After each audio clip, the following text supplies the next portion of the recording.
Hello everyone, and thank you very much for watching. I want to do a quick little video to talk about a few things today. One will be a little market update with a couple examples I want to share with you. Another thing is something I've been working on my personal life that I want to share with you.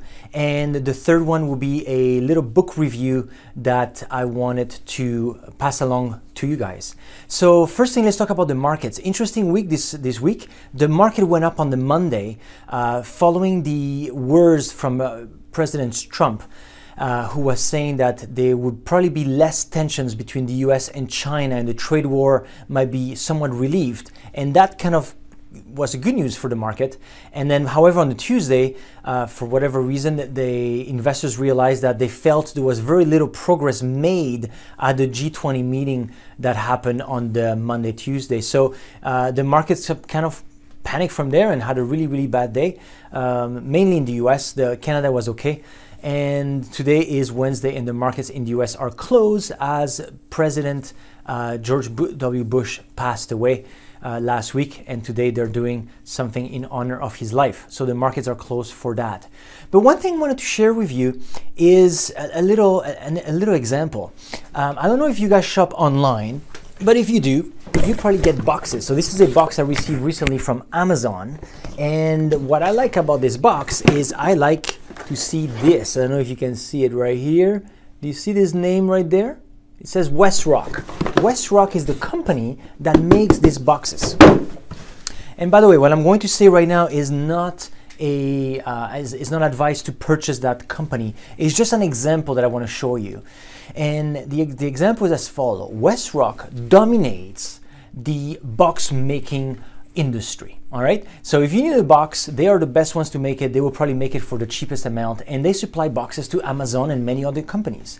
This year alone, WestRock has had the best year in sales they've ever had. The last quarter that we just had, that ended in September, they posted double-digit growth. So we're not talking single-digit growth, we're talking double-digit growth, which is again outstanding. And they recently signed up a deal to acquire another company, and by acquiring this company, it should add 25% in sales. So all of that, it doesn't take an economist or mathematician to realize that this is all great news. Well, guess what? This company is severely down this year. It is down, and it's a sharp down. Why is that? So in the stock market view, this company is down. In the real business view, this company is at the highest it's ever been, making the most amount of money they've ever made. So one of the reasons why this is happening is, again, because the trade wars between the US and China. The investors are looking at that and saying, well, if there's going to be trade wars and the commerce is going to be reduced between these two companies, maybe there's not going to be as much online sales. And maybe WestRock will not have to produce as many boxes. And they're kind of doing those type of assumptions. And because they're nervous or uncertain, they prefer to take their money out and wait, and which is why that stock has been going down. There's another company out there that has a huge potential. And not to go into the specifics here, but that company had I don't know if we want to call it a warning, but it was brought up that in 2 years, potentially, the government in the US might look into this company in some sort of a regulation that they had. And this is all potential. It's something that might or might not happen. And if it does happen, it would happen in 2 years. Well, that news alone brought that company down 50% in the stock market. And it was not a bad news whatsoever. It's a hypothetical news. So that's just to show you how the market is reacting to the news right now. Now, us long-term investors, we don't pay attention to that noise. We have more of a long-term view. And the fund managers inside the funds that we have for you, well, they are able to pick up on those stocks that are going down, and they're able to pick up on those opportunities that are presenting to them on a day-to-day basis. They're the ones watching the individual stocks every single day. There's a team watching it 24 hours, and this is where they can take advantage of that. But you and I, looking more into the long term, it's something that we don't have to worry as much. But I wanted to give you some context and show you how some things are not making a lot of sense in when you compare reality with what the stock market is representing. All right, I hope this makes sense. And I hope we can have a good end of the year. I recently read somewhere that since 1946, the S&P 500, the US market, has always been up in the 12 months following the midterm elections. So that's fairly good news since 1946. Let's see if that continues. In my opinion, everything seems to indicate that it should continue unless something drastic is going to be presented to us.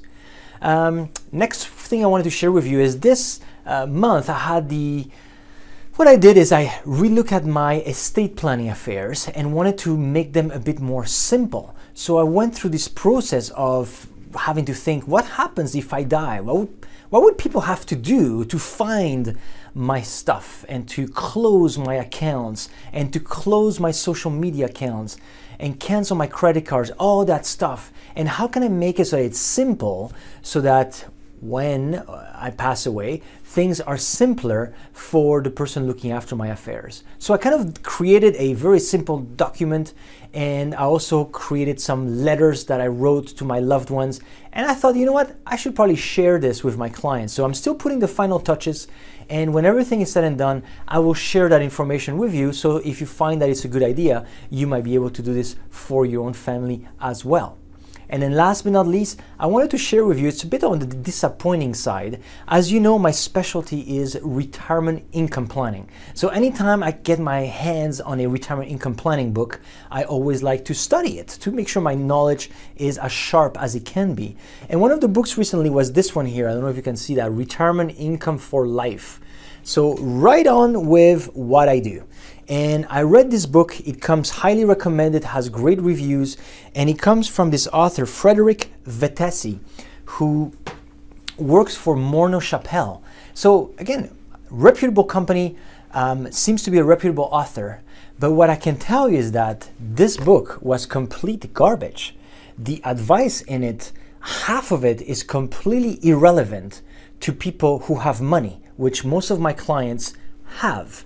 And some of the assumptions that he's making, in my opinion, are false.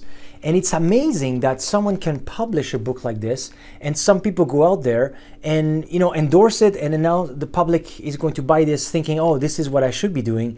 Where when you're in the trenches, like I am, meaning that I am with you, most of my clients are retired. I see exactly what is happening in the retirement world when it comes to the day-to-day of doing things and how do we plan for that. I can tell you that this is only theory. This is only theory, and the practical side of things is not there. So I was highly disappointed about the book, and when I read those things, it gives me even more motivation to continue doing what I'm doing, to continue reinforcing my skills and my knowledge to make sure that you're always provided with the best advice possible. And the best analogy I came up lately as to what it is that I do is, imagine if you and I were to build a bridge. Oh my goodness, my phone rings in the middle of a recording. Sorry about that. Rookie mistake to not put my phone on Do Not Disturb. What I was saying is, the best analogy I came up lately is that if you and I were to build a bridge, well, we wouldn't think, hey, what is the average weight a bridge is going to have on a daily basis? And let's build a bridge that can sustain that. We're not going to do it like this. No engineer will ever build a bridge that way. Instead, what we're going to do is we're going to think, what is the strongest bridge we can build to make sure that it will never ever collapse under any type of load. And that's the type of bridge that we'll build. At least that's the type of bridge I would like to build, so that I know that anybody going through that bridge will never ever fall. And that's the type of plans I want to build for you, and that I build for clients, so that no matter what happens in the markets, no matter what happens in your life, so no matter what life throws at you, financial failure is never an option. Okay? So there we go. I hope this video serves you. If you have any questions, always feel free to email me or give me a call. And as usual, remember to plan strategically, love passionately, and live a life of significance. Thank you for your time. Bye-bye.